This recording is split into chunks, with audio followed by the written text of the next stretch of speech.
мирним шляхом, законним шляхом, але треба постійно діяти, не треба спати. Немає часу у нас мовчати і сидіти по домівках.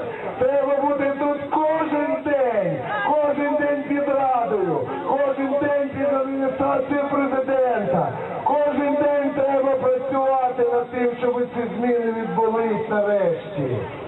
Тому, люди добрі, прошу вас і благаю, не розходьтесь.